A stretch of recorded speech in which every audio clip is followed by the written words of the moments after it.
Hello, welcome to Into the Fire, a Burning Coal Theater Company podcast series.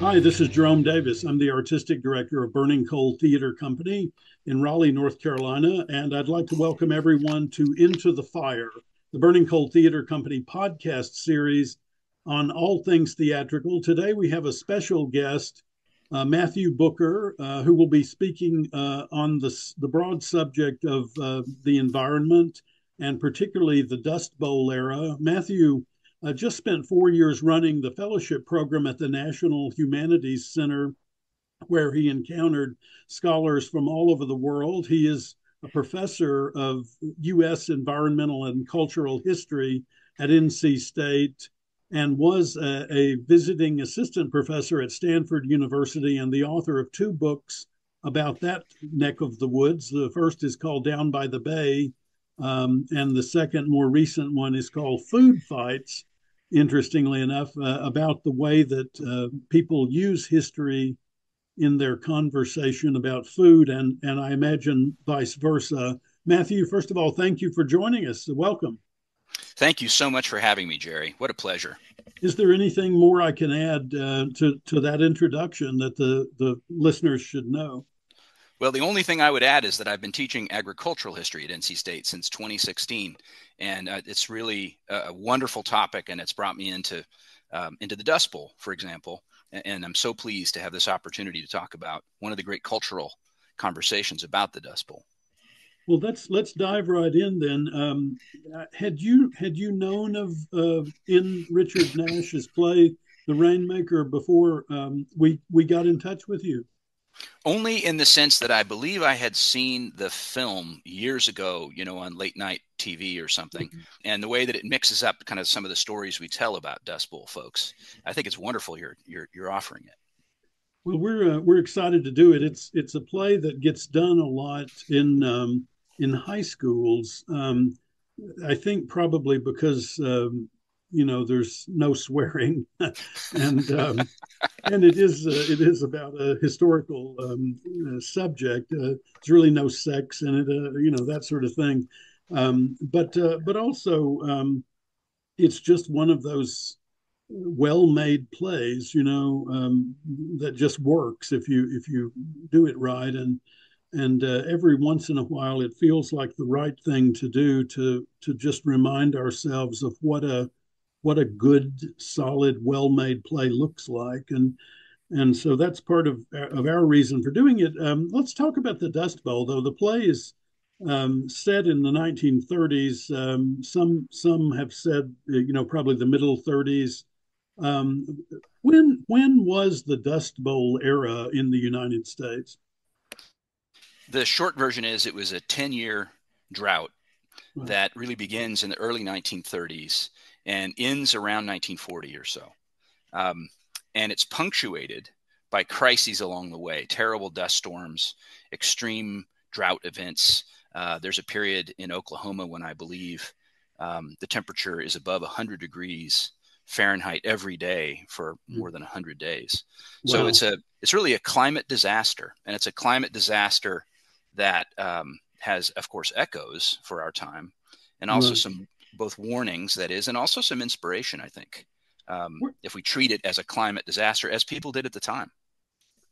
Oklahoma is what we think of mostly when we think of the Dust Bowl, but the reach of the Dust Bowl era was not only of a significant duration, but also it covered a great stretch of the United States. Is that correct? Absolutely. In fact, maps made by the Soil Conservation Service during and after the fact showed just how much of the heartland of the United States was consumed by these events, by the drought, which spread across many states. The real epicenter of the drought was at the Four Corners of the area between Colorado, Texas, the Panhandle of Oklahoma, and New Mexico. So there's this, but it reaches the soil erosion and the tremendous loss of livelihood stretched from North Dakota, really from the Canadian border, almost all the way to Mexico. And as far east as Arkansas. When people talked about Dust Bowl migrants, climate refugees at the time, they talked about not just Okies, but also Arkies. So this was a devastating event that drove tens of thousands of farmers off the land in that region. There's a, I don't know how much of a debate it is, and it feels more like a entrenched mudslinging, but this argument about climate change. One side says, we're building more and we're populating more and we're using more fossil fuels. Of course, we're causing the climate issues. And then the other side says, well, what about all the climate issues that occurred in the past when those things were not so true? Can you talk to that a little bit? I think my response would be both things can be true, but how do you think of how do you answer that question if it ever comes up for you? Yeah, spoken like an artist, in that both things can be true and are true. One of the interesting things about the Dust Bowl is it is an extreme event, and it was, I should say, I have that habit. Sometimes I live in the past. The Dust Bowl was extreme, and it was both a social and an environmental, an economic, and finally even fundamentally a crisis of authority. I mean, it ruined, it wrecked, it challenged almost everything that Americans thought they knew about themselves. Mm-hmm. So in that sense, it was an extreme event, and it was responding to or driven by the proximate cause was these unusual extreme drought events, which lasted for such a long period. But it is true that climate disasters, dust storms, and especially drought were a longstanding feature of that landscape. And historians since then, including one historian in particular in Texas, has demonstrated that farmers had been blown off the land in the same place and in parts of Kansas and elsewhere in the 1890s. And prior to that as well, so that dust storms and great droughts were a feature of that landscape. So in that sense, yes, drought is it's a mistake to go live in a place where drought is a real issue, but then it doesn't answer the question of why it was so extreme in those years. And I think maybe the echo here for us when we think about climate disaster is we already live in a precarious world, and taking the risks that we have as a society, especially in the last 30 years since we've known better, loading the climate with atmospheric gases, refusing to change our habits in ways that would reduce our risk and most of all the risk to future generations, failing to heed the lessons of these social disasters in our past, like the climate disaster of the Dust Bowl. There's the real mistake, I think. Yes, that makes a lot of sense. I've also, from a population standpoint, if my minimal reading on the subject is accurate, there were less than 1 billion people in the world at the beginning of the 20th century, and more than 9 billion at the end of the 20th century. But whether the numbers are exact, a significant increase in population, and then with the advent of ideas expressed in, for instance, NAFTA or the similar agreement that dealt with the Pacific region, we ended up with not only many more people on Earth, but many more people wanting to live the way that that we in the United States had managed to make for ourselves during the 20th century. And so it seems evident to me that that is a very good way of thinking about this. We're living in a precarious world to begin with, and now we're amping it up. We're turning the knob up to 11. To borrow from well-known film. Yeah, and that's a lesson that in a slightly different version, historians have certainly taken from the Dust Bowl. And your listeners can't see it, but what I'm holding up here is one of my favorite books in environmental history, and one I've taught over and over. This is Donald Worster's book, The Dust Bowl. I'm not sure you can see it either, yes, there we go, Jerry. yeah. But Don Worster is the great chronicler of this event, in my opinion. Several other books have been written. Paul Bonifield, Paul Hurt have both, Douglas Hurt, beg your pardon, have both written books about the Dust Bowl, and so have others more recently. But Donald Worster's argument is that the fundamental problem in the Dust Bowl was that farmers had pushed into the region during the 1910s from the 1890s to the 1910s, and they had done so. In other words, they had begun farming land that everybody knew was marginal and risky and dangerous. And they did it because they could get loans. The Homestead Act. And they were they were given, that's true. More land is taken up on the Homestead Act in the 20th century than in the 19th. Yeah. But the real issue there was that the kind of farming people engaged in was that led to the Dust Bowl was a new kind of farming. And it was a monocropping of one of three species, depending on where you were in that area. To the north, wheat; to the south and the east, corn; and especially in the south and east, cotton. And those three crops, one of those three crops were planted really wall to wall, the edge of fields, the edge of properties, right up to the houses. Whether farmers were tenant farmers, that is to say, if they were renting the land, mm-hmm. or if they were owners or potential owners of that land, mm-hmm. they engaged in this monocropping. And they did so, Worster says, in response to specific economic stimuli. Really, it was World War I. It was that Europeans were killing themselves and removing a whole generation of young men from farms. They desperately needed the cotton, the corn, the food, the fiber, and the animal feed that the United States could provide. So it's the best decade in American history for farm income, the 1910s, thanks to this terrible war in Europe. And it's followed by the worst decade in American history for farm loss, which is not the 30s, but the 20s. That's the era of tremendous foreclosures. It's the beginning of the Depression. So Worster's point here is that farmers participated in, to whatever degree of agency they had, a tremendous new form of capitalist agriculture, and one that really was oriented to maximizing the production of a single crop. And this is different from the kind of agriculture that some American small farmers had practiced in the 19th century, certainly very different from what Thomas Jefferson had imagined, which is export agriculture, but people who produced for their own needs as well as to be in the market. And these were fully market-oriented folks, and Worster says that's the origins of the disaster. Mm-hmm. So there's a point, that I think builds on yours, which is the kind of economic choices we make and the incentives that we offer as a society can really help determine whether or not it's a disaster or not. If people had been practicing a more mixed agriculture, then they would have been less likely to stir up the soil, to tear up these marginal lands, to expose the soil to the high winds and sun of the Dust Bowl region that could bake the soil and then sweep it away, inches of topsoil lost into the atmosphere. My wife frequently uses the phrase unintended consequences, and I can see that written all over that. Europe's in trouble.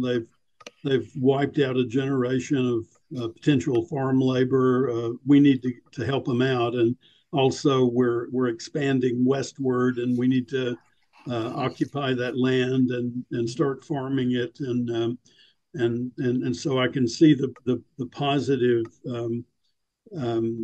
aspects of those decisions.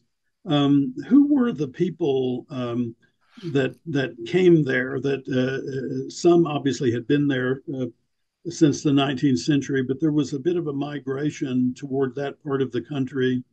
Who were those people? Where did they come from? What were they?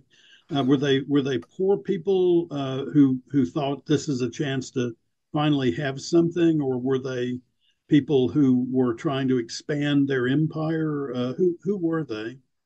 It's a mix. It's certainly a mix, because some of the farms, especially the wheatlands to the north, were huge acreages, and they included a great deal of machinery, including these are the decades, the 1910s, when the tractor really begins to impact American agriculture beyond its narrow origins in the Midwest.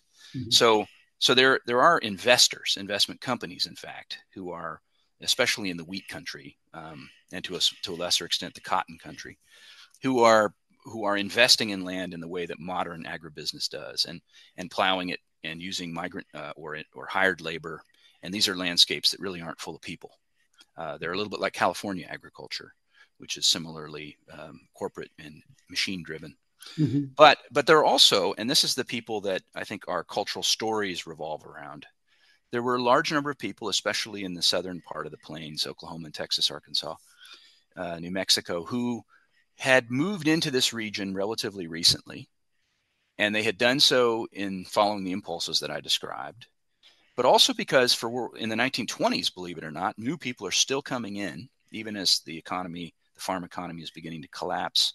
And they're taking up farms. Often they're veterans who had an idea since the 19th century that a farm is a retirement, but it offers a retirement potential. Even though you and I might say, my goodness, the amount of labor involved it's not for the faint-hearted, and certainly not for those of us over 50.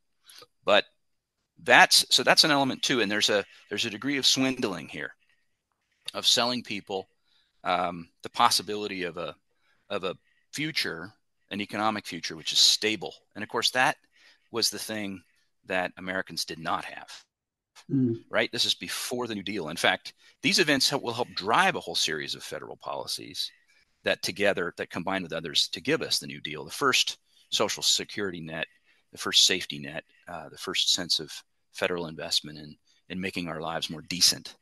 Anyway, we mostly focus on the folks who lived in that Texas, Arkansas, Oklahoma region, the core of things. And we mostly have photographs of white families, generally fairly poor white families who were marginal. They might have been purchasing their homes or trying to prove up a homestead. More likely, they were tenant farmers. And they represent in the American psyche at the time the true American value. Americans in the 1940s are still an agricultural people, as late as the 1940s. In the 30s, they still imagine that the right American, the true American, is self-reliant, is independent.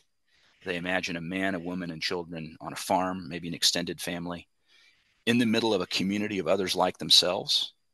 And the destruction of that dream, the utter failure of that dream in the 1930s is why I referred to this as a crisis for American society. It's a psychic crisis as much as an economic one.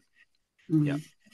Well, my next question was going to be, and you've started to answer it a bit, but how did the government react to this decade-long catastrophe? This was around the time that the New Deal was starting to take root. Were there other things that the government did, either the local governments or the federal government, to improve the situation there, or did they simply say, head for California, guys? Well, yeah. In fact, the Dust Bowl is often used. It's a beautiful kind of microcosm of the New Deal as a whole. And, famously, when Franklin Roosevelt is elected in November of 1932, and before he takes office in March, in those days it was March of 1933, one of his advisors says to him, "Well, Mr. President, between now and the time we actually take office, any number of things could happen. We could have a revolution. We could have a recovery." And of course, the revolution and the recovery are both not happening. But Roosevelt, when he comes into office, says to his dream team of brilliant advisors, all chosen for their expertise, he says, let's try something. And if it doesn't work, try something else. But for goodness sake, try something. So there's a scattershot approach from the federal government. State governments, even by the early 1930s, are already starting to feel the strain. And the Depression's amazing because it actually bankrupts not just individuals, not just towns, churches, not just the usual safety net, but in fact, whole states will go bankrupt during the Depression years. It's an amazing moment of crisis. So the federal government becomes really the backstop. And there'll be a whole series of new inventions. For example, the Resettlement Administration in 1935 actually helps people migrate away from the Dust Bowl area. And the idea is that they'll be resettled in areas, including California, where there is housing for them and jobs for them and so on. It's a very small government agency, But that's just one of a whole raft of things that government gets into in these years. I think most importantly, this is the origin of the modern farm bill, or the actions in the 1930s. The notion of putting a floor under prices, of crop insurance programs, of intervening in crops and in agricultural economy to make sure that disaster doesn't occur. And was crop rotation a part of that? Yeah. So there's the Soil Conservation Service, which precedes this, but indeed they'll send extension agents out into the land, demonstrate new methods, contour plowing, crop rotation, and so forth. But the thing about crop rotation is it requires you to have a landscape that permits that. It requires, in other words, you have to be able to grow more than one crop. Unless you have big areas you can leave fallow, which is very unusual in American agriculture in the modern period.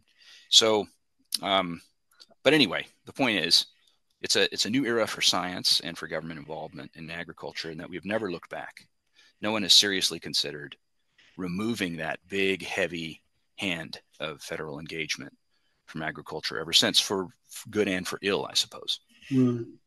I find it interesting that you mentioned the idea that a revolution was one of the options that the government feared, and I'm thinking about how soon after the Bolshevik Revolution this was. We're talking about less than 15 years, right? Something like that, and also in China, the revolution there started up even earlier.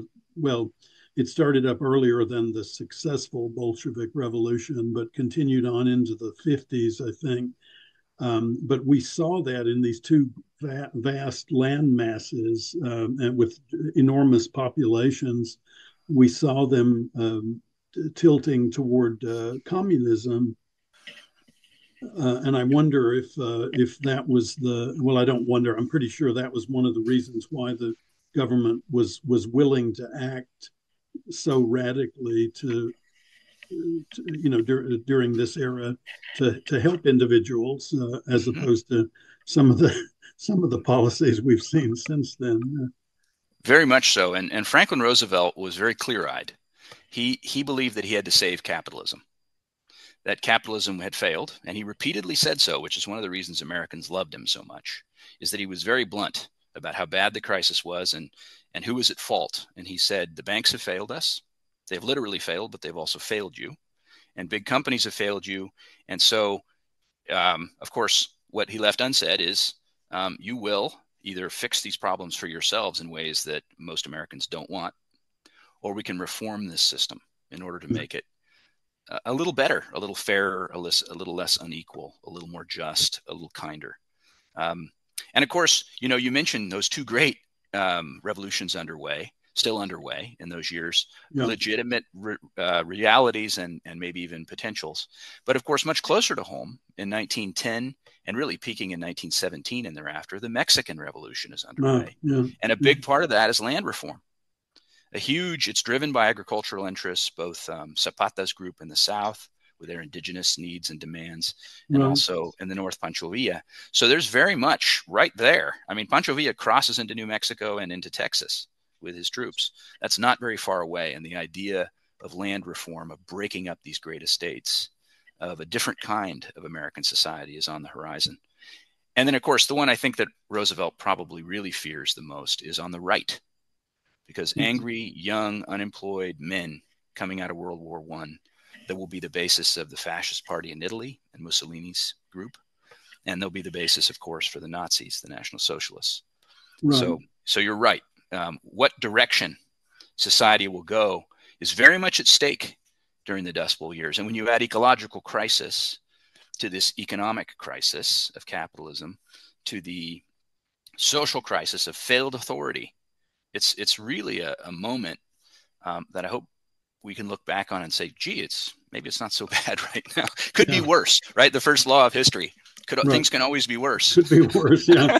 I was thinking also it was, his people don't really know much about this guy, but his vice president in his last full term was a pretty avowed socialist, Henry Wallace. Yeah. And Henry Wallace very well could have been president if Roosevelt had died, just a few months earlier. The only reason he wasn't vice president in that last term, the term in which Roosevelt died, is that there were a lot of powerful people who were opposed to him who had a pretty good sense that Roosevelt wouldn't last that much longer, and so they bumped him out and put in someone that nobody wanted, which was Harry Truman. Yeah, a creature of the St. Louis political machine, as he was known at the time. Yeah, yeah. Yeah, Henry Wallace is a failed suit maker, if I remember right. That's right. That's right. And a World War I veteran. Yeah. Henry Wallace is a really interesting case. You're right to mention him. He was also, of course, the founder of the first commercial company to sell hybrid corn in the United States. And he was a farmer himself at one point, I think. That's right. And he grew up on the campus of, I think, Iowa State University. Really? And George Washington Carver, the great Southern agricultural scientist, African-American scientist, George Washington Carver was studying at that university. But no one would let him live with him because he was African-American. So Wallace's father housed Carver, this brilliant young student, and Henry Wallace grows up with George Washington Carver as his guide. Imagine if you're a young physicist, having Einstein as your housemate. So that's an important element there too. And Wallace's prescriptions, he takes an open car tour of Mexico during his vice presidency. It's one of the first things he does. He's a person who is interested in a different potential future for agriculture, one which certainly includes science. I mean, the hybrid seed revolution is huge, but which is aimed at maybe a broader set of social goals for agriculture than merely the focus on farm income or money. So the people from that era, just as in the Rainmaker, in the play, the family stands. They stand and wait it out, and they're not willing to pack up and leave. How true is that? Was that common for farmers, small family farmers, or did most of them have to flee during the Dust Bowl era? Well, this is again one of those cases of both can be true. One of the best essays ever written, I think, in environmental history is called "A Place for Stories" by William Cronin. And in it, he begins by contrasting two books which came out in the same year with the same title on the same topic using the same sources. One is Donald Worster's Dust Bowl, and the other is Paul Bonifield's The Dust Bowl. Mm-hmm. Paul Bonifield argued that people stayed and that the Dust Bowl was a triumph of the human spirit and a testament to the American character, its self-reliance, its independence, its conservative ability to stick together. Yeah. And Don Worster said that the Dust Bowl was a complete disaster, which was exacerbated by social policy and in which individuals contributed to the collapse of their own society. So you couldn't get more different conclusions from the same material. In fact, Cronin said that the declensionist narrative, as he called it, that Don Worster had, was in direct opposition to this progressive narrative that Bonifield had. Things always getting better, things always getting worse, and that these were the great choices of environmental history. So it is true that some people stayed, and people certainly tried to stay. John Steinbeck, who's one of the great artists, of course, of this period. I kept thinking about the artists and their interpretation. Yeah. In Grapes of Wrath, Steinbeck talks about how hard people tried to stay and what it took to drive them out. He has that chapter that I assigned to my students called something like The Tractor, in which tractors come and bulldoze the houses of tenant farmers and drive them off the land, even though their crops have failed, even though it's dust, even though they are desperate. They don't want to leave, and they don't until the tractors come and after the banks have repossessed their loans and drive them out, physically drive them out. And that's not wrong. That happened. Tractored Out is one of the set of photographs that Dorothea Lange took, another great artist of the period. Yeah. So some people stay, many people leave, and those who leave become the subject of some of the great art and documentary art ever produced in this country, some of it funded by federal dollars. Dorothea Lange and her husband, Paul Taylor, who's a social scientist at Berkeley, are first hired by the state of California to document these refugees arriving in California looking for farm work.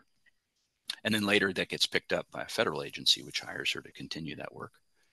So people are leaving and they're staying. The question is, when your network fails, right? Rural America, as we know, poor people, what they've really got is their connections.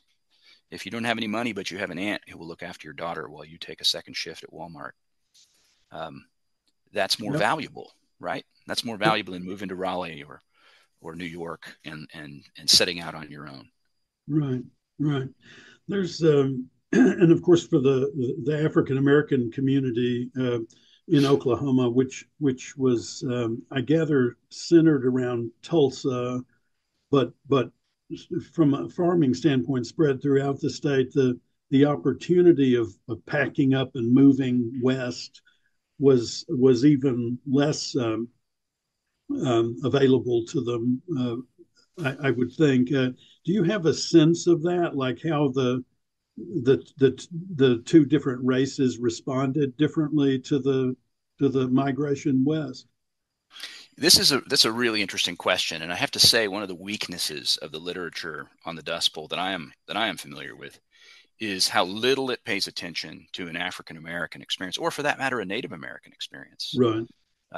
Because both of those communities, variety of those communities, are present in these landscapes. Well, what we usually, as historians, what we point to is that the 1930s and this expulsion of people, these climate refugees, is followed very shortly by the enormous war production years of the 1940s. Mm-hmm. And those will draw enormous numbers of Southerners, white and black, and Native American, out of rural parts of the West and the South, and drive them, and for that matter, even the North, and drive them into cities. And so that's the second great migration that we talk about. It's why you can get great Louisiana barbecue in Berkeley, California. And that's because African Americans who came to work in the factories, in the shipyards of Richmond and so on, at Rosie River National Historical Park there.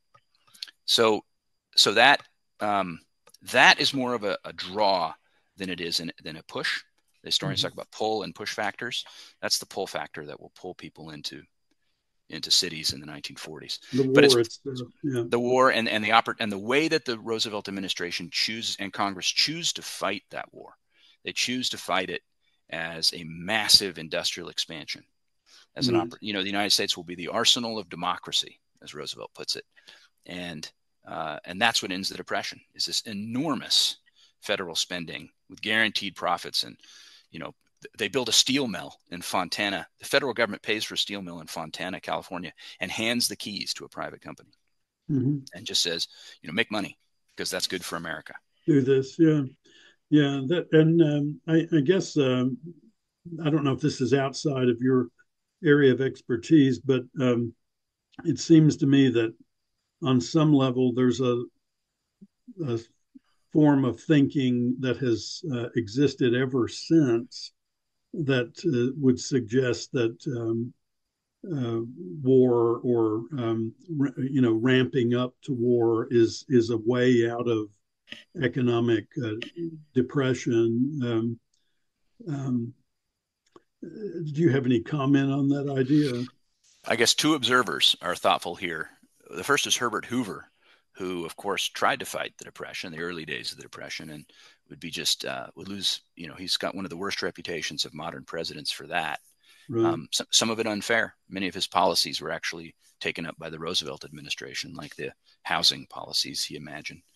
But Hoover warned of Roosevelt that once you begin involving the federal government in the basic economic calculus of American economic life, once it becomes a force, a buyer, that it will be very difficult, if not impossible, to extract it once again.